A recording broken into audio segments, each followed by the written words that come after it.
अरे नहीं, अभी और आगे जाना है। इस पहाड़ी के बाद उस पहाड़ी को पार करना है। हाँ बादशाह, आगे का रास्ता खतरनाक है। थक गए हो? मैं दूध लाता हूं, रुक जाइए। अरे खतरनाक रास्ता पार करना ही होगा। हाँ अकेले न जाइए, कुछ देर आराम फरमा लीजिए, मैं भी आपके साथ हो लूंगा। नहीं नहीं नहीं नहीं, ये रास्ता अकेले ही तय होगा। आखिरी है, वो देखो।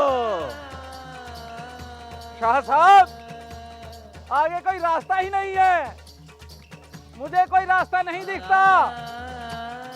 मैं दूध लाता हूँ, मैं भी जाता हूँ आपके साथ। नहीं, तुम मेरे साथ नहीं जाओगे। हुक्म अकेले जाने का है। हाँ, अल्लाहू वापिस कब आएंगे आप?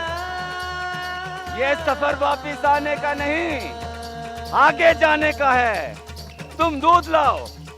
अल्लाहू अल्लाहू अल्लाहू।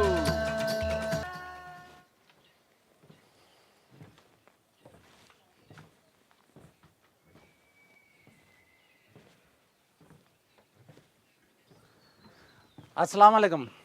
वालेकुम सलाम कमरदीन, खैरियत तो है?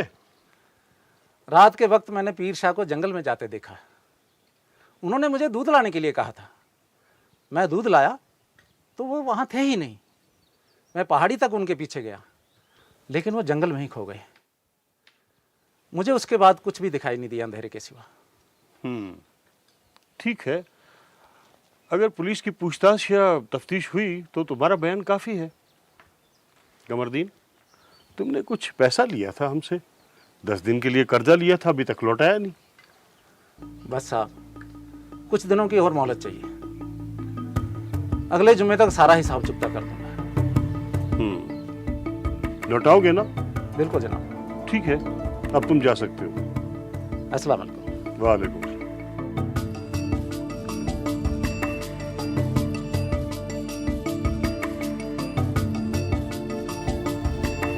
क्यों, क्या हुआ? ये हम क्या सुन रहे हैं? पीर बाबा कहाँ चले गए? पता नहीं जनाब, लगता है गांव छोड़ के चले गए। लेकिन ये अचानक ही क्यों? क्या किसी ने गांव से उन्हें जाते हुए देखा? हाँ जनाब, मैंने देखा। आओ डाक बाबू, लगता है गांव पर कोई मुसीबत आने वाली है। पीर साहब कहीं दिखे क्या? किसी को कुछ पता नहीं है। कई दिनों से उन्होंने रट लगा रखी थी कि मैं ये शहर छोड़ के चला जाऊंगा। उन्हें एक डाकिये पर नजर पड़ी। क्या नाम था उसका भला? गुलाम नबी। हाँ, यही नाम बताया उन्हें देखकर, और बोलने लगे उनका जानशीन आया, यही अब सबका ख्याल रखेगा। आपको मालूम है, पीर बाबा ने अपनी माला भी गुलाम नबी को दे दी। समझ में नहीं आ रहा उन्होंने ऐसा किया क्यों। गुलाम नबी तो शहर से आया है और पीर साहब उसे जानते तक नहीं। लेकिन एक बात गौर करने लायक है, आखिर उन्होंने गुलाम नबी को ही क्यों चुना? भाई उसमें ऐसी क्या खास बात है? ये बात तो है जनाब, गुलाम नबी में ऐसी कोई बात तो है। लगता है वो किसी नेक इरादे से आया है। पीर बाबा ने कहा था वो अपना सब कुछ गुलाम नबी को सौंप देंगे। हमें यकीन है उन्होंने अपनी सारी फकीरी गुलाम नबी को सौंप दी है। हमें भी यही लगता है। ठीक है, ठीक है।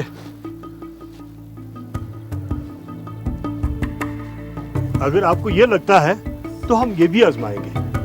कल सुबह हम में से कुछ लोग गुलाम नबी के घर जाएंगे और हाँ, यहाँ पर हम एक पक्की इमारत बनाएंगे जहाँ पर हम सब लोग इबादत किया करेंगे और ये जगह पीर रहीम शाह के चबूतरा के नाम से जानी जाएगी। लेकिन इस सब के लिए गांव वालों को चंदा जमा करना होगा। लेकिन नंबरदार साहब, क्या ये जरूरी है? देखो, क्या जरूरी है और क्या नहीं, इसका फैसला हम करेंगे। और हाँ, रहीम शाह साहब जब तक इस गांव में रहे तब तक कोई हमारे पर मुसीबत नहीं आई और हम चाहते हैं कि आगे भी हम पर कोई मुसीबत ना आए। इसलिए आप सब लोग दिलावर के पास पैसे जमा कर सकते हो। हमें कितना रुपया देना होगा? देखो, हर घर को कम से कम 50 रुपए देने होंगे और मैं अपनी तरफ से 200 रुपए दूंगा। ठीक है? अच्छा, आज का फैसला हो गया, तो अगर रहीम साहब कहीं दिखे तो मुझे खबर कर देना जरूर। ठीक है? जी ठीक है। अब यहाँ पे क्या कर रहे हो? आप लोग अपने अपने घर जाओ। ठीक है। ठीक जाओ है। अपने अपने घर।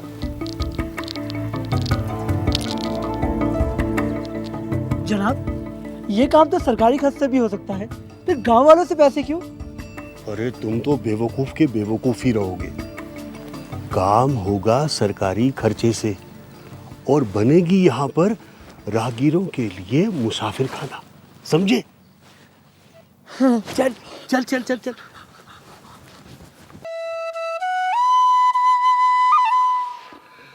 देखो बच्चों, अब मैं बुढ़ा हो गया हूँ।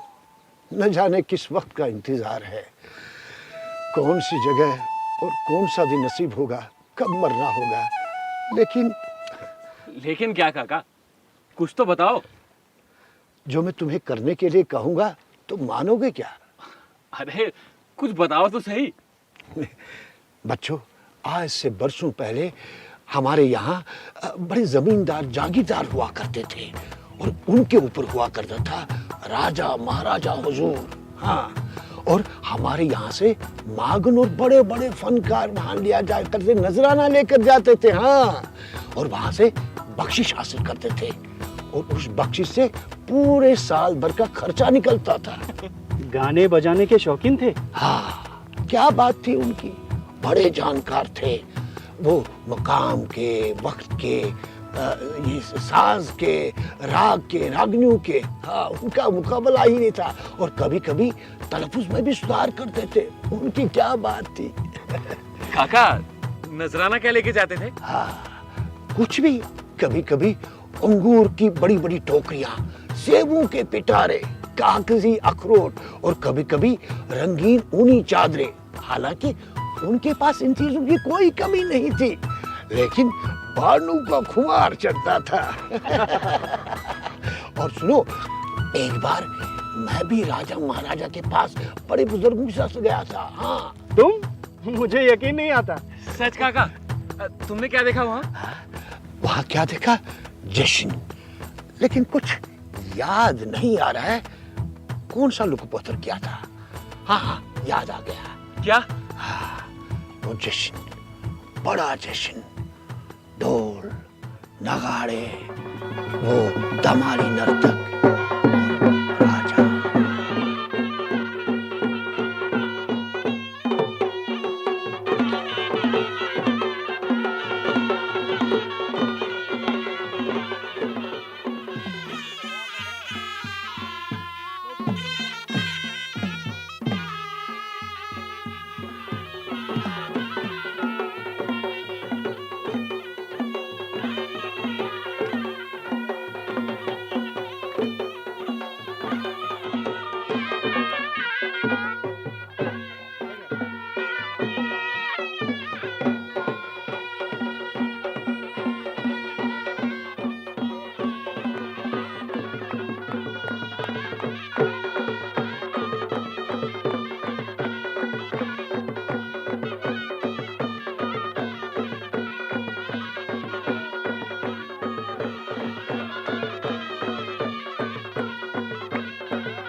सुनो सुनो, महाराज बहादुर आप लोगों का जश्न देखकर खुश हुए। महाराज का इकबाल बुलंद हो, बुलंद हो, बुलंद हो। महाराज बहादुर पूछते हैं कि क्या रियाया प्रजा खुश है? रियाया प्रजा खुश और खुशहाल है, खुशहाल है, खुशहाल है, आबाद है, आबाद है। सब हिंदू मुसलमान खुश हैं, खुश है, खुश है। सब हंसते बसते खाते पीते हैं, खाते पीते हैं। महाराज बहादुर पूछते हैं क्या किसी को कोई शिकायत तो नहीं? महाराज हमारे पास जमीनें नहीं है, अगर चूल्हा टैक्स माफ हो जाता तो बहुत मेहरबानी होती। महाराज बहादुर फरमाते हैं कि हम उसकी मंजूरी देंगे। राजा साहब का इकबाल बुलंद हो, बुलंद हो, बुलंद हो। राजा साहब पूछते हैं कि क्या कोई बेकार मजदूरी तो नहीं ले जाता? नहीं महाराज, अब कोई भी बेकार पर नहीं जाता। क्या किसी को किसी चीज की जरूरत तो नहीं? राजा साहब का इकबाल बुलंद हो, बुलंद हो, बुलंद हो, बुलंद हो। राजमहल के पुराने कपड़े, पुराने चोगे अब चीथड़े बन गए हैं। राजपथ हम खेलते अगर कुछ कपड़े मुहैया करवाते। महाराज बहादुर फरमाते हैं कि तोश खाना से सब कुछ मुहैया कराया जाएगा। राजा का इकबाल बुलंद हो, बुलंद हो, बुलंद हो। महाराज बख्शीश, बख्शीश। महाराज पुरानी रिवायत है। आप अपने मुखिया को खिड़की के नीचे भेजें, हम बख्शीश भिजवाएंगे।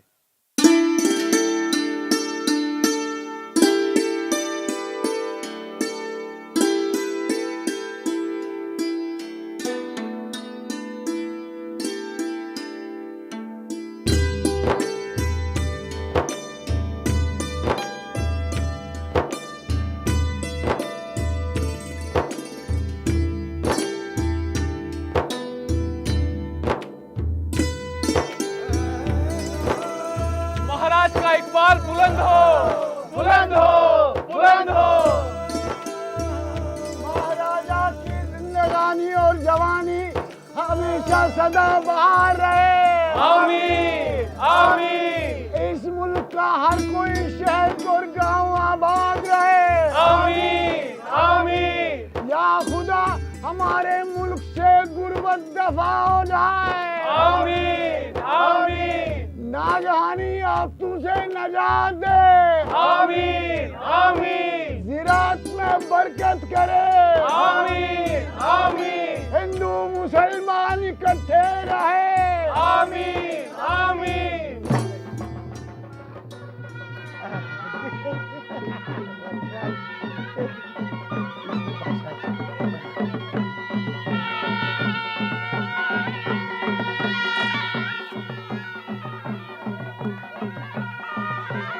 काका, अब तुम्हारा क्या मशवरा है? हमें क्या करना चाहिए? हम भी नजराना लेकर जाएंगे। नजराना? हाँ हाँ, लेकिन किसको?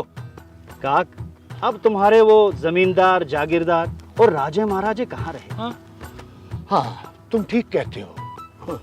राज बदला, निजाम बदला, और इस बदलाव में हम भी अपनी पहचान खो गए हैं। लेकिन हम तो नजराना लेकर जाएंगे। कोई ना कोई हाकिम तो होगा, उसी को ले जाएंगे। नजराना क्या ले जाएं? बस यही 1 रुपया। 1 रुपया? क्यों? नजराना तो नजराना ही है ना। ये हिमाकत होगी, मजाक नहीं, बिल्कुल नहीं। कैसे नहीं? मैं बताऊंगा कैसे ले जाएंगे। हम ऐसे थोड़ी हथेली पर दिखा के ले जाएंगे। फिर कैसे? हाँ, हम इसे सजी सजाई डोली में ले जाएंगे, एक दुल्हन की तरह छुपा के। बीच में डोली, आगे होगी वो स्वर्णी वादक और पीछे नर्तक, जो धमाली के नर्तक होते हैं, और बाद में हम सब। ठीक है, पर ले कहाँ जाएंगे? शहर या कस्बे में जहाँ हाकिम रहता हो। मुझे मंजूर है। लो, बिना सोचे समझे ही मंजूर कर दिया। मुफ्त की हिमाकत। बेटे ने माँ से कहा, माँ कोई गालियां नहीं देता, तो माँ ने कहा बेटा जाओ बीच सड़क में बैठो। देखो, मुझे मालूम है तुम गुस्से ले हो, बात को अनसुनी कर देता है। ये सब मैं तुम्हारी बेहबूदी की खातिर कर रहा हूँ। मैंने तो अपने जिंदगी के 5 दिन काटे हैं, और देखो हमारा पुश्तनी पेशा, उसको जंग लग गया। कोई कदर कीमत है ही नहीं। नाच खत्म हुआ, बांड कला को जंग लग गया, और सुरने सीखने कोई आता ही नहीं, वजह हमारी गफलत और क्या। इस फन की कोई सरपरस्ती नहीं, कोई हौसला अफजाई नहीं। तो इसका जिम्मेदार कौन? वक्त, वक्त की तब्दीली और किसी हद तक हाकिम भी। बहुत हद तक। लेकिन नजराना ले जाने से क्या होगा? हाकिम नजराना ले लेगा और हंस कर कह देगा आते रहना जाते रहना। नहीं नहीं, वो ऐसा नहीं करेगा। क्यों नहीं करेगा? अरे दूर से भगा देगा और पुलिस भी पीछे लगा देगा। देखो, तुम बात को समझने की कोशिश क्यों नहीं करते? देखो, हम मांगने जाते हैं, कभी हाकिम के पास गए क्या? कभी नहीं। तो एक बार आजमाने में क्या एतराज है? नजराना लेकर जाएंगे, समझ जाएगा कि मांगने आए हैं। मुझे मंजूर है, साथ में शहर में टाकी सिनेमा देखेंगे। हरगिज नहीं, हम ऐसा नहीं करेंगे, बिल्कुल नहीं। कल सुबह नींद से जागते ही हम डोली को बनाने और संवारने में लग जाएंगे। हाँ ठीक है, फिर 1-2 दिन बाद जाएंगे शहर या जिले दफ्तर। ठीक है। खामखा परेशानी मोल लेना, सब बेफायदा। ए बुरा मत सोच। देखो, सब तैयारी कर दो। हाँ, पुराने कपड़े लत्ते रख दो। हाँ, हम सज धज के जाएंगे और डोली बनाने का जिम्मा तुम्हारे, और सजावट सही तरीके से करना। हाँ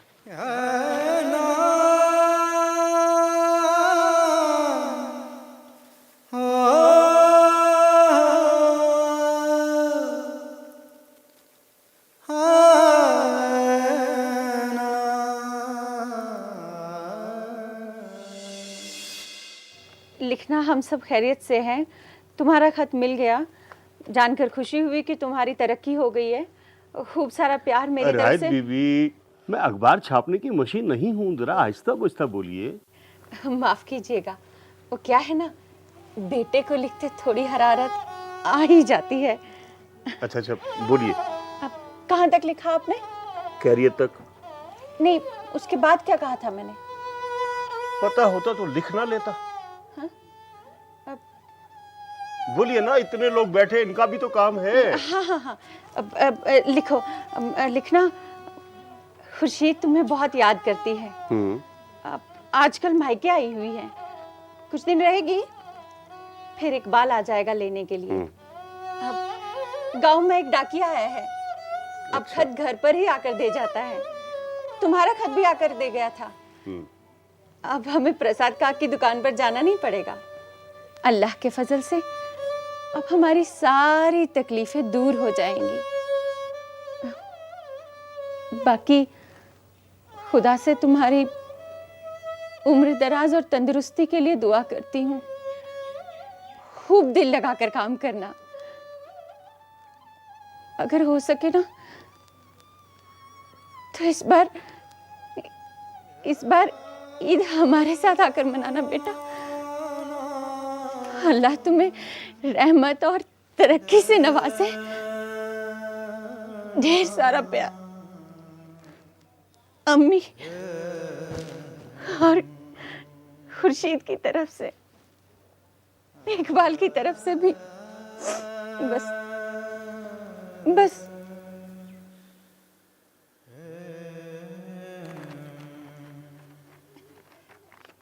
रात दीदी 12 रुपए। क्यों? पिछली बार तो 10 ही दिए थे ना। अब के 12 रुपए हो गए। लेकिन ऐसा क्यों? हमारे कहने से सरकार ने इतना अच्छा डाकिया मुकर्रर किया इस गांव में, तुम्हें घर पर खत दे के जाता है कि नहीं? आराम हुआ कि नहीं? अब इसके एवज में भी तो उसे कुछ ना कुछ देना ही पड़ेगा ना। वो कहां से आएगा? सरकार ये सब चीजें मुफ्त में नहीं बांटती फिरती हैं। अरे जल्दी करो चाची, इतनी देर में आप खुद जाके खबर दे आती। दे रही हूँ मियाँ। जल्दी करो, और भी लोग बैठे हैं। जरा सब्र से काम लिया करो मियाँ। शुक्रिया। खुदा हाफिज। खुदा हाफिज। हाँ भाई, आगे कौन है? साहब, ये डाकिए का खर्च भी हमें देना है। अरे बेवकूफ, इसे कहते हैं तरक्की की कीमत, समझा? ला। हाँ भाई, अगला कौन है? आओ भाई, आ जा।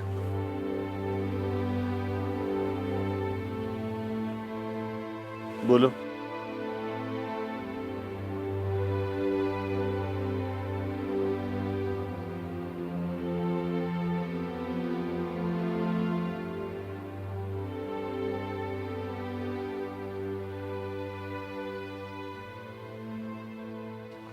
अरे रहमत चाची, रहमत चाची।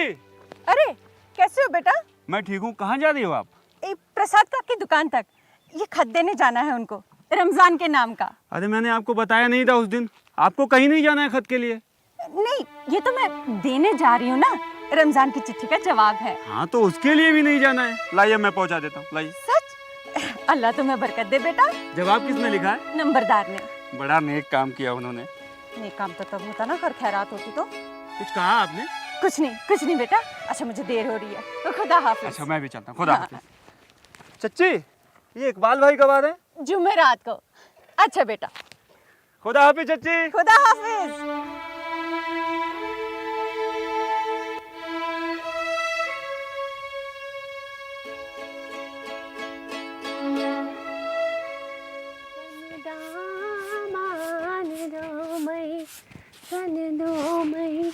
बलिए सन दो मई बलिए आहा हा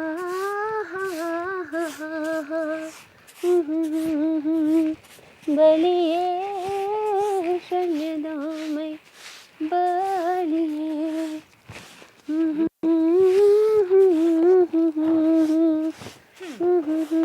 जितनी तेरी आवाज़ साफ है ना, उतना ज़रा काम भी साफ कर लिया कर। मुझे अगली ईद तक फुर्सत नहीं है, जरा तेज तेज हाथ चला।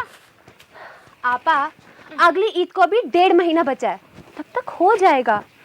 आप बिना, वैसे आपको इतनी जल्दी क्यों है?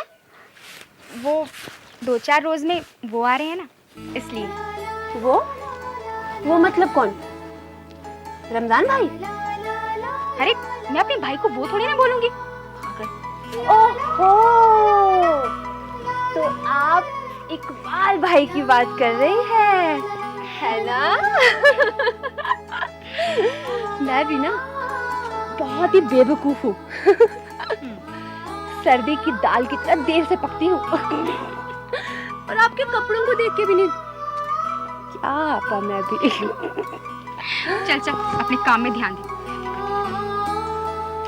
आपा, काम तो मैं कर लूंगी, पहले आप ये बताइए कि शादी के बाद कैसा महसूस होता है?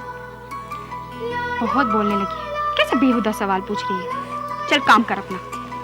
आपा, मैं कर लूंगी ना, आप बताइए ना, कैसा लगता है कि जब आप उनका इंतजार करते हो? कैसा लगता है मतलब पेट में गुदगुदी होती है, दरवाजे की हर आहट पे ऐसा लगता है कि वो आगे। ऐसा ही लगता है रात को नींद नहीं आती, इंतजार के लम्हे लंबे लंबे लगते हैं। बताइए ना, वो तो आपसे बहुत प्यार करते होंगे ना? हाँ, थोड़ा बहुत बयान करना मुश्किल है। जब तेरी शादी होगी ना, तुझे सब समझ में आ जाएगा।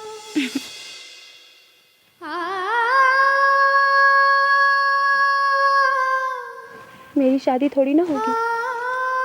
मुझे तो ऐसा लगता है कि मेरा डोली के बदले जनाजा उठेगा। कैसी बातें कर रही है तू? मेरा निकाह थोड़ी ना होगा, डोली के बदले जनाजा उठेगा मेरा। मेरे बूढ़े बाप ने मेरा निकाह उस 70 साल बूढ़े के साथ तय कर दिया है। किससे? वही मुआ आलम खान, ठेकेदार। आलम खान से? उसका तो एक पैर कब्र में है। वही लाल दाढ़ी वाला आलम खान ना? हाँ, वही लाल दाढ़ी वाला, लेकिन उसकी दाढ़ी लाल नहीं, बर्फ की तरह सफेद है। मुआ मेहंदी लगाता है। मेरे निकाह में तो मेहंदी की रस्म के बदले दाढ़ी रंगने की रस्म होगी। तेरी उम्र का कोई नहीं मिला उन्हें? मेरी उम्र का कोई कर्जा देने वाला नहीं मिला होगा ना, वरना उसे ही बेच देते। मेरी शादी थोड़ी ना हो रही है, बेचा जा रहा है मुझे, ताकि मेरा बाप उस ठेकेदार मुए आलम खान से वक्त पे पैसे ले सके। क्योंकि मेरे बाप ने उस अमीना कानी के साथ ब्याह जो करना है। अमीना कानी? वो कितनी शादियां करेगी? 4-5 तो कर ही चुकी है। पर मेरे बाप को कौन समझाए। लेकिन मैं भी उसका ख्वाब पूरा नहीं होने दूंगी। मर जाऊंगी, वरना उस बूढ़े मुए से शादी नहीं करूंगी। जान देना कोई रास्ता नहीं, तू फिक्र मत कर, हौसला रख। ऊपर वाला कोई ना कोई हल जरूर निकालेगा। और खुदा की मर्जी के आगे तो किसी की नहीं चलती ना। अपने मतलब के लिए फैसला इंसान खुद ले और बिना मतलब के लिए खुदा को भी इसमें घसीट ले। ये कौन सी किताब में लिखा है? और कोई रास्ता है क्या? है ना, मर जाऊंगी, यही तो रास्ता बचा है। जान बुज़दिल देते। खामोश बकरी बनकर कुर्बानी चढ़ना कौन सी हिम्मत का काम है? अपनी जिंदगी का फैसला तो ले नहीं पाई, लेकिन मरने का फैसला तो ले सकती हूँ ना। मैं उनसे बात करूंगी, कोई ना कोई हल जरूर निकलेगा। सुन, तेरी शादी धूमधाम से होगी, सुन रही है तू? सुन देख, इसमें से जो तुझे पसंद आए तू वो उठा ले, अपनी शादी पे पहनने के लिए। चुप करना, देख देख चेहरा क्या बनाया है। चुप कर, कहा ना मैंने चुप कर। मुझे तो ऐसा लग रहा है जैसे सुबह से कुछ खाया भी नहीं है। चुप कर, चल मैं तेरे लिए खाने के लिए कुछ लाती हूँ। पहले चुप कर, पहले चुप कर, चल चुप कर, चल मैं आती हूँ तेरे लिए खाना लेके। हाँ, खाना खाएगी ना? चल आती हूँ।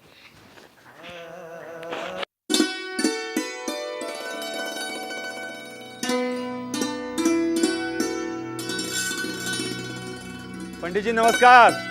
है गुलाम नबी, अस्सलाम वालेकुम। क्या बात है भाई, बड़े खुश नजर आ रहे हो। मैं आपको खुश दिखाई दे रहा हूँ। और नहीं तो क्या मैं झूठ बोलूंगा? त्राही त्राही, प्रसाद काक ने आज तक झूठ नहीं बोला। अरे नहीं, मेरे कहने का मतलब वो नहीं था। अरे जाने भी दो, तुम ये बताओ कि सुबह सुबह कैसे आना हुआ? दरअसल मैं परेशान हूँ पंडित जी। क्या परेशान हो? सब ठीक तो है ना? घर से कोई खबर आई है क्या? ये माँ की याद तो नहीं आ रही? नहीं पंडित जी, वो बात नहीं है। एक मसला आन पड़ा है। मसला? अरे भाई, अब तो तुम्हें सारे गांव के मसले हल करने हैं और तुम्हें खुद पे मसला आन पड़ा। अब आपसे क्या कहूँ पंडित जी। तो बताओ ना क्या बात है। लगता है कुछ छिपा रहे हो। बैठो। मुझे हाजित पड़ी है। हाजित? हाजित तो भाई इसी की होती है। मुझे रुपयों की हाजित पड़ी है। रुपयों की हाजित? अभी कुछ ही दिन हुए तुम्हें नौकरी करते करते और रुपयों की हाजित आन पड़ी। चलो बताओ कितने रुपए चाहिए? सच, आप रुपए दे सकते हो? हाँ, इसमें कौन सी बड़ी बात है भाई, उधार ही मांग रहे हो ना, वापस तो करोगे। मुझे 1000 रुपए चाहिए। अरे कुछ खा पी कर आए हो या खाली पेट बात कर रहे हो? ना पंडित जी, भात खाकर आया हूँ। भात खाकर आया हूँ? 1000 रुपए? 1000? अरे जुम्मा जुम्मा 7 दिन हुए नौकरी करते और 1000 रुपयों की हाजित आन पड़ी। कहीं कोई बाग बगीचे वगैरह खरीदने की तो नहीं सोच रहे तुम? नहीं, वो बात नहीं है। हाँ, पक्का किसी दलाल के झांसे में आए होगे। कह रहा होगा गिरी खरीदो 4 रुपए हिसाब से और बेचोगे 20 के हिसाब से। अरे भैया, बहुत लालची दुनिया है, बच के रहियो। नहीं पंडित जी, वो बात भी नहीं है। वो बात भी नहीं है? फिर किस लिए रुपए चाहिए तुम्हें? दरअसल मुझे ये रकम किसी को देनी है। किसी को देनी है? यूं ही? ऐसे ही? नहीं, यूं ही नहीं। मुझे ना एक मजलूम को आफत से बचाना है। ओ, तो ऐसे कहो ना कि जनाब नौशेरवा आदिल बन रहे हैं। नौकरी करते हैं डाकिये की और तनख्वाह। बैठो भाई बैठो, खफा मत हो। खफा हो गए? ठीक है, अगर आप रुपए नहीं दे सकते हो तो मैं शहर जाके माँ से ले लूंगा। और कुछ खैर तुम ये तो बताओ कि तुम्हें रकम किस लिए चाहिए भाई? किससे देने हैं रुपए? एक लड़की को। है? लड़की को? किस लड़की को? क्या नाम है उसका? अब नाम तो पंडित जी मैं जानता नहीं, मैंने पूछा नहीं। इसी गांव में रहती है वो। लड़की का नाम नहीं मालूम? अच्छा, उसके बाप का क्या नाम है? वो भी नहीं मालूम? अरे भाई, तुम शहर के हो भी यहाँ बेवकूफ बनाते हो। 1000 रुपया किसी भी लड़की को यूं ही दे दोगे? ना महाराज, ऐसे नहीं देना है। ये? उस बेचारी को उसका बाप 1000 रुपए में किसी के हाथों बेच रहा है, उसकी शादी करा रहा है। अगर मैं 1000 रुपए उसको वापस दे दूंगा तो वो बेचारी छूट जाएगी। ओह, मुबारक मुबारक। इधर आओ। तुम्हारा माथा चूमूं। अरे तो ऐसे कहो ना कि उस लड़की के साथ अपना रिश्ता मिलाने के लिए तुम्हें 1000 रुपया चाहिए। बहुत अच्छी बात है। तो आखिर तुमने गांव की लड़की के साथ शादी करने का मन बना ही लिया। इसी मुसीबत में फंसे हो, यही मसला है ना? अरे नहीं पंडित जी, मुझे नहीं मालूम और मुझे बहस करना नहीं आता। सच तो यह है कि मेरे दिल में एक इंसानी जज्बा उठा, हमदर्दी का। जज्बा या इश्क? ठीक भी है भाई, जवान हो, जवानी उबाल मार रही है। तो क्या कह रहे हो आप? पता है आपको, एक अजीब वाकया हुआ। जैसे? उसका बाप उसको एक नाले की पुलिया पर पीट रहा था क्योंकि वो घर से भागी थी। उसका बाप किसी 50 या 60 साल के बुजुर्ग के साथ उसका निकाह कराना चाहता है, जिससे उसने 1000 रुपए निकाह के लिए ले रखे हैं, और वो लड़की वहां शादी नहीं करना चाहती। ये मसला है पंडित जी। तो ये बात है, पर इसमें कौन सी नई बात है भाई? ऐसी बातें तो इस गांव में अक्सर होती रहती हैं। खैर, तुम ये बताओ, लड़की सुंदर है? हाँ है तो। चलो ठीक है, लेकिन जो भी कदम उठाओ घर वालों की रजामंदी से उठाना।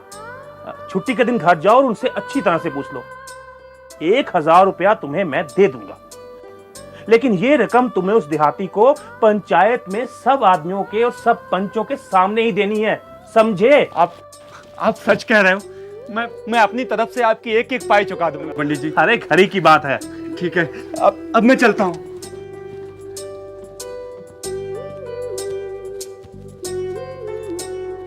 अरे सुन पंडित जी, मैं आपकी पाई पाई चुका दूंगा। अरे वो बात नहीं है, डाक आने का वक्त हो गया है, दुकान पर जल्दी पहुंच जाना। जी बिल्कुल। अम्मी, भाईजान आए हैं। कैसी हो खुर्शीद? मैं ठीक हूँ, आप कैसे हो? मैं एकदम अच्छा हूँ। रमजान आ गया, मेरा बच्चा आ गया। अरे कहाँ है रमजान? अरे अम्मी, इन्होंने तो कहा था ये आज से मेरे भाई हैं। रमजान भाई तो नहीं आए, लेकिन उनका मनी ऑर्डर आया है। इतनी जल्दी? अरे ये तो अच्छी बात है, खुदा उनको बरकत दे रहा है। आपको तो अल्लाह का शुक्रगुजार होना चाहिए कि उन्होंने आपको ऐसे बेटे से नवाजा है। 200 रुपए भेजे हैं। सच? बेटा आज तो चाय पीकर ही जाना होगा। हाँ पीऊंगा, लेकिन उससे पहले आपको इसके जवाब में यहाँ पे दस्तखत करने होंगे और क्या लिखना है ये भी बताना होगा। ले, मुझे कलम पकड़ना नहीं आता और तुम कह रहे हो कि दस्तखत कर दो। हाँ तो कोई बात नहीं, अंगूठा लगा दीजिए। ठीक है।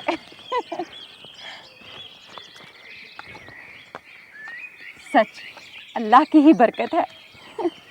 सब ऊपर वाले की मेहर है चाची। ये दीजिए, लाई, ये लिया और ये हो गया, और ये रहे आपके 200 रुपए। अल्लाह तुम्हें सलामत रखे बेटा। अच्छा, जवाब में कुछ लिखना है बताइए। नहीं अभी नहीं। अरे बताइए बताइए, शर्माइए मत, बताइए क्या लिखवाना। लिखना? रमजान बेटा, अगर आज तुम्हारा अब्बू जिंदा होता ना, तो तुम्हारी कमाई के पैसे देखकर इतना खुश होता कि पूरे गांव को दावत पर बुलाता।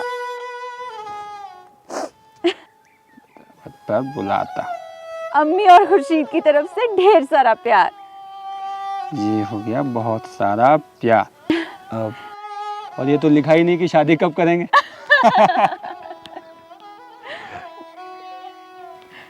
ये लीजिए, ये होगा पूरा आपका जवाब। और आगे क्या है?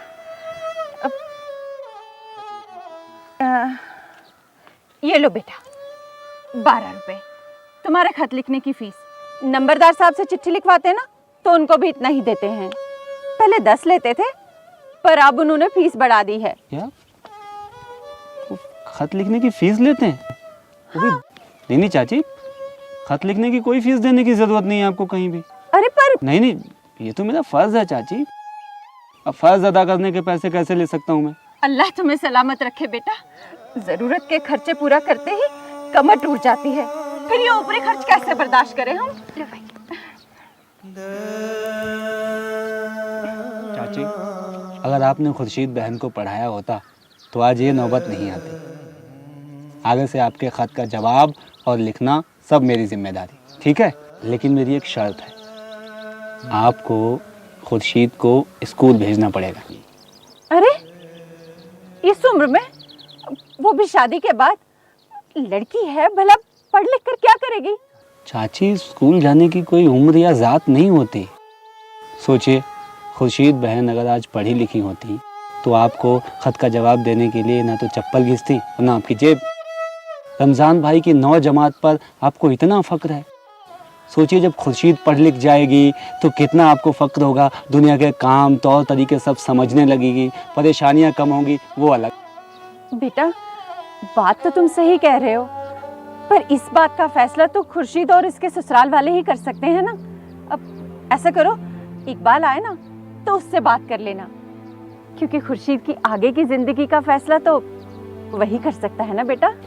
अच्छा ठीक है चाची, खुर्शीद, इकबाल भाई जब आए तो मुझे ज़रूर उनसे मिलवाना। जी ज़रूर। अच्छा चाची, अब मैं चलता हूँ, आगे बहुत खत बांटने हैं। सलाम। हाँ? सलाम। अल्लाह तुम्हें सलामत रखे बेटा। सलाम।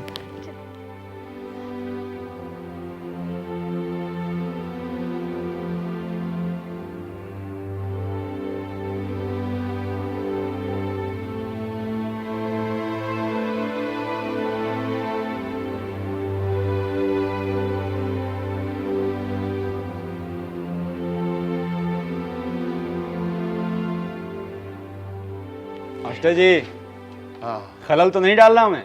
खाली कुर्सियों और दीवारों का ध्यान नहीं टूटता। ये क्या लिखा हुआ है? हो मौके भले चंद तो हौसला हो बुलंद। क्या बात है। चिट्ठी लाए हो? चिट्ठी तो नहीं लाया हूँ, लेकिन एक नुस्खा लाया हूँ जहालत नाम की बीमारी का। मुझे लगता है इस मुल्क के चुनिंदा नामों के साथ तुम्हारा नाम भी जुड़ना चाहिए, जनाब गुलाम नबी साहिब। देखिए मास्टर साहब, जिन लोगों को मैं जानता हूँ जहाँ देर सवेर चिट्ठियाँ आती रहती हैं, उनके घर में जितने बच्चे हैं उनको तो मैं समझा दूंगा। बाकी बच्चों का पता मैं वो क्या कहते हैं, जनसंख्या यानी मर्दमशुमारी दफ्तर से निकलवा लूंगा, हो जाएगा काम। अगर इतना आसान होता बच्चों को लाना, मैं तो कहता हूं तुम खलल डाल रहे हो, वहीं के वहीं रहो। आज आखिरी उम्मीद भी मिट गई।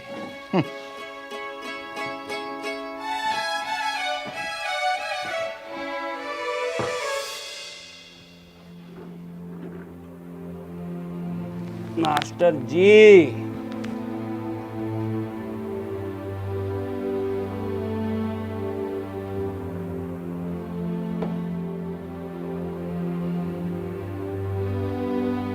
मास्टर जी, चाहे हालात ना हो रजामंद, पर हौसला हो हमेशा बुलंद। उम्मीद मिटी है, लेकिन नई उम्मीद को जगह देने के लिए। नमस्ते।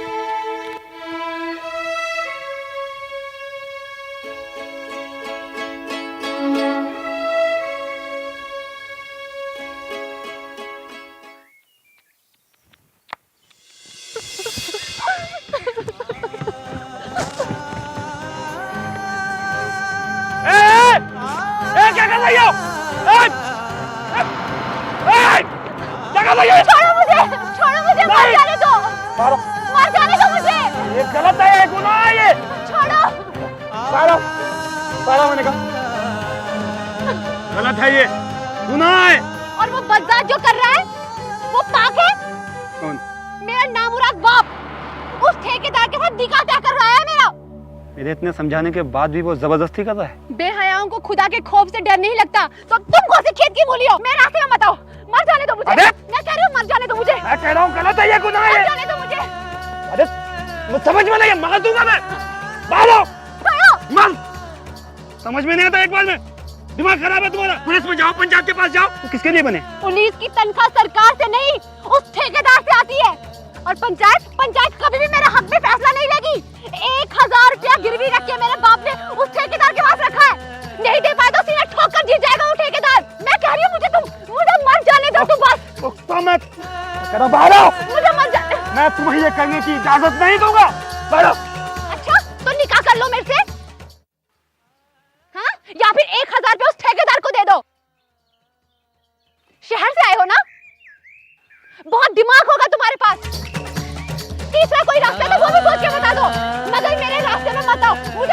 पास। नहीं नहीं नहीं, मुझे मत जाने दो। नहीं। मैंने कहा मुझे मत जाने दो।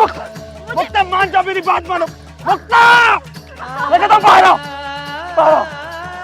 देखो, ये बात सुन। हाँ?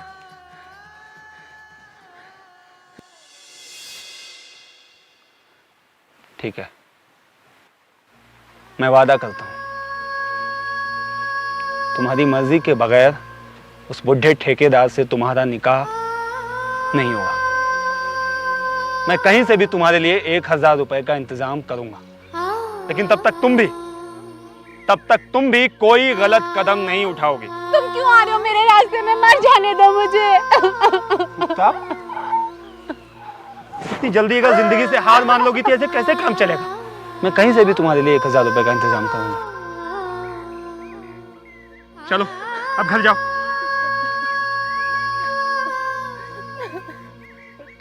बेटा उठाओ, ये लो, जाओ घर जाओ, जाओ सीधे घर जाओ,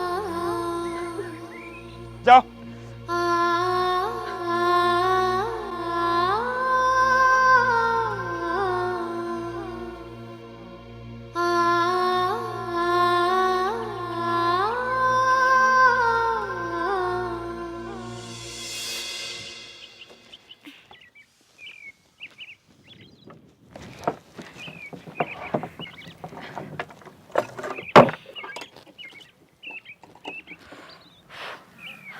चल चल चल, देर हो गई। कितने दिन से सोच रही थी कि पीर बाबा साहब के दीदार को जाऊं। मन ही नहीं करता था अकेले जाने का। अच्छा हुआ जो तू चली आई। और सुना, इकबाल भैया ठीक से चले तो गए ना? जी बिल्कुल ठीक से चले गए वो। या अल्लाह,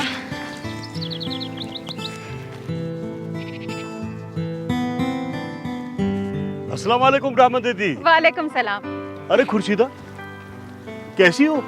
कब आई हो ससुराल से? सलाम चाचा। सलाम। अल्लाह तुम्हें उम्र दराज है। अभी कल ही तो आई है। अच्छा, अभी ठहरेगी कुछ दिन? कहाँ, जुम्मेरात को आकर इसका घर वाला ले जाएगा इसे। इतनी जल्दी? ये चाय का समावार लेकर कहाँ जा रही हो? ये कई दिनों से सोच रही थी पीर बाबा साहब के दीदार को जाऊं। अच्छा अच्छा अच्छा अच्छा। फुर्सत ही नहीं होती थी। अब खुर्शीद आई तो सोचा होकर आती हूँ। बड़ी अच्छी बात है। अब आपसे क्या छुपाना, वो रमजान ने कुछ रुपए भेजे हैं मनी आर्डर से। हाँ हाँ, वो कैसा है, कब आएगा? ठीक है, आने का कुछ लिखा नहीं, बस रुपए भेज दिए। रहमत दीदी, हमने सुना है कि पीर बाबा गांव छोड़कर चले गए हैं। ये आप क्या कह रहे हैं? पीर साहब भला गांव छोड़कर कहाँ जाएंगे? नहीं नहीं, ऐसे किसी ने शरारत से अफवाह फैला दी होगी। ऐसा करें, आप हमारे साथ चल लीजिए, देख कर आते हैं। नहीं नहीं, आप हो आइए। हाँ, मुझे हकीकत से आगाह कर दीजिएगा। ठीक है, चल चल जल्दी कर दे, आधा भोज मुझे दे दे। रहमत दीदी, रमजान के मनी ऑर्डर का जवाब लिखवाने कल शाम को जरूर आ जाना। मैं फिर 2-3 दिन के लिए मसरूफ रहूंगा। वो तो लिख दिया ना। किसने? वही जो डाकिया है उसने। उसने तो कोई पैसा भी नहीं लिया, बड़ा नेक बंदा है। अच्छा अच्छा अच्छा। अल्लाह उसे तरक्की दे, उम्र दराज दे। अच्छा, खुदा हाफिज।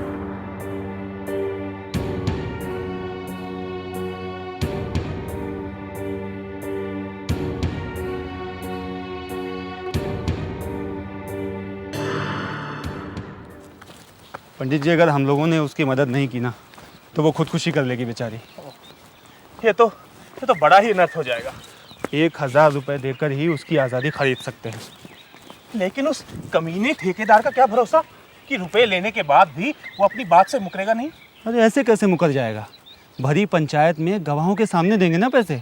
इतने गवाह होंगे तो बेईमानी नहीं कर पाएगा वो। ठीक है, अभी तो मेरे पास ये 400 रुपए हैं, ये आप रख लीजिए। बाकी के मैंने कुछ घर पे बचा के रखे हैं। कितने हैं मैंने कभी गिने नहीं, लेकिन उम्मीद है कि काम हो जाएगा। बड़ा नेक काम कर रहे हैं पंडित जी आप। आपका ये एहसान मैं कभी नहीं भूल सकता। कैसी बात करते हैं, मैं तो बस आपके नेक काम में आपका छोटा सा हिस्सा हूँ। चलिए अब मैं चलता हूँ।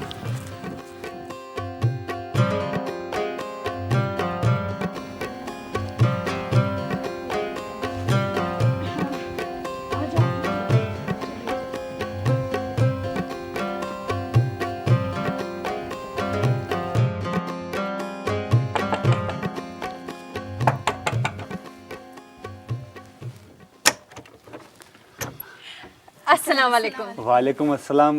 अरे आप लोग मेरे दरवाजे पर इस वक्त? क्या हुआ, मुझसे कोई गलती हो गई? अंदर आने को नहीं कहोगे बेटा? कैसी बातें कर रहे हैं, आइए आइए। बस मेरे यहाँ आपके लिए बैठने के लिए बिछौना नहीं होगा। कोई बात नहीं, हम सबको जमीन पर बैठने की आदत है। अस्सलाम वालेकुम। वालेकुम अस्सलाम। तशरीफ रखिए। बेटा, रमजान के भेजे हुए पैसे देकर तुमने तो मेरी सारी चिंता दूर कर दी। उसी समय मैं और खुर्शीद पीर बादशाह के लिए चाय लेकर तकिए की ओर गए, लेकिन मायूसी हुई, वो वहां थे ही नहीं। इसने बताया कि तुम्हें जानशीन कर गए हैं। बेटा, अब ये चाय तो तुम्हें ही पीनी होगी। इन्होंने कहा और आपने उस पर यकीन कर लिया। भूली नहीं हूं मैं। आज समझ में आ रहा है मुझे जो तुमने उस दिन कहा था, पी लूंगा चाय फुर्सत के वक्त। मैं अपने भाई को किस नाम से पुकारूं? पीर भाई या पीर बादशाह? क्यों, मेरा अपना नाम जो है गुलाम नबी। तो ठीक है, पीर नबी शाह, ठीक है ना? रहमत बीबी, इनको समझाइए, नाम बचपन में रखा जाता है। मेरे माँ बाप ने मेरा नाम गुलाम नबी रखा है। अब आप लोग मुझे पागल मत बनाइए।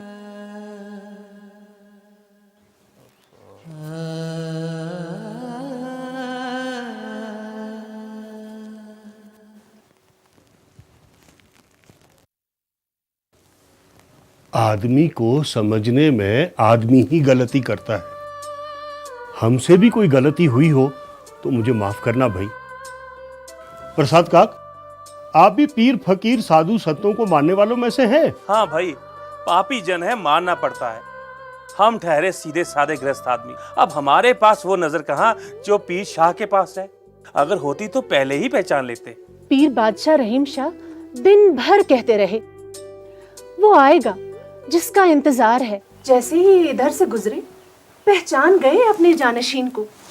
हम सब तो हैरान ही रह गए। अब आप जहाँ रहेंगे, आपकी डोरी पर ही हमारा बसेरा होगा। अरे मैंने कहा ना, मैं कोई पीर फकीर नहीं हूं। माफ कीजिएगा। देखिए, मैं यहाँ पर एक छोटा सा सरकारी मुलाजिम हूँ। शहर से आया हूँ, आज यहाँ पर हूँ, कल मेरा तबादला कहीं और हो जाएगा। ये मुकाम आर्जी है। वाह, क्या बात है। दुनिया आर्जी है, हमारा रैन बसेरा आर्जी है। मान गए, रहीम साहब के असली वारिस आप निकले। रहीम साहब ने आपको पहचान कर ही अपना जाननशी चुना है। अब इस गांव की हिफाजत आपके हाथ में है। देखिए, आप लोग गलतफहमी के शिकार हैं। ऐसा कुछ नहीं है। मैं कह रहा हूं, मैं किसी पीर फकीर का वारिस नहीं हूं। मैं तो उस पीर फकीर का सामना होने से डर गया था। उन्होंने मेरे गले में अचानक ये माला डाल दी। इसके अलावा मेरी समझ में कुछ नहीं आया। घबराने की बात नहीं है, धीरे धीरे सब समझ जाएंगे। उम्र बढ़ने के साथ साथ तजर्बा पाकर ही इंसान को सीधा रास्ता दिखाई देता है। भाई, नजर खुलती है, तभी तो हम दुखी लोगों को ज्ञान के नूर से मुनव्वर कर पाएंगे। आप लो बेटा, चाय पी लो। अब मुझे अपनी माँ समझकर ही पी लो। लो। चाय तो मुझे आप लोगों को पिलानी चाहिए। आप लोग मेरे डेरे पे आए हो। नंबरदार साहब, आप भी लीजिए ना। दरअसल इन सबको मालूम हुआ है कि रहीम साहब आपको अपनी गद्दी सौंपकर गांव से चले गए। कौन सी गद्दी? किसकी गद्दी? मैंने कहा ना, मैं किसी तकिए किसी पीर फकीर का वारिस नहीं हूं। अरे मैंने ना कभी उनसे बात की, ना मुझे किसी ने उनके बारे में बताया। मेरा गुनाह सिर्फ इतना है कि मैं वहां से गुजर रहा था, उन्होंने मुझे देखा, भागते हुए वो चले आए और मुझे एक पेड़ के नीचे ले जाकर ये माला मेरे गले में डाल दी। सारा मसला इस माला को लेकर है। अब ये माला मैं चाहे जिसको सौंप दूं। नहीं नहीं, कहर टूट पड़ेगा उस पर जिसके हवाले आप ये माला कर दोगे। ना बाबा ना, ऐसा कभी मत करना। मैं तुम्हारे पैर पड़ती हूँ। क्या कर रही हैं आप? हम जानते हैं पिछले 12 साल से पीर साहब की खिदमत कर रहे हैं। उनकी नजर तो लामहदूद थी। अरे मुझे तो पहले ही शक हो गया था। जब मैंने आपके गले में ये माला देखी, तब मुझे याद नहीं आया कि ये माला तो पहले पीर शाह जी के गले में देखी है। अब आहिस्ता आहिस्ता सारा राज समझ में आ रहा है। हे ईश्वर तेरी माया। अच्छा मुझे आप इजाजत दीजिए, दुकान खुली है ना, मैं चलता हूँ। मुझे भी। ठीक है, अब आपका खाना हमारे घर से आता रहेगा, ठीक है? अरे नहीं नहीं नंबरदार साहब जी, इतनी तकलीफ मत कीजिए आप मेरे लिए। इस मामले में हम आपकी एक भी नहीं सुनेंगे। हाँ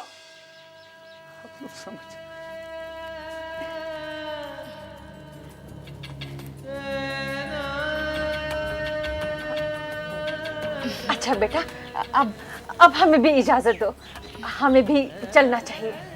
चलो चलो।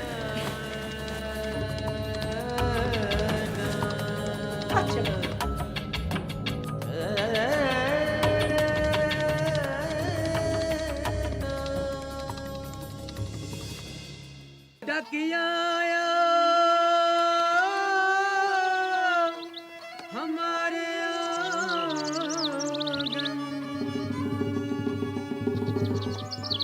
रुपया हाय डकिया आया हमारे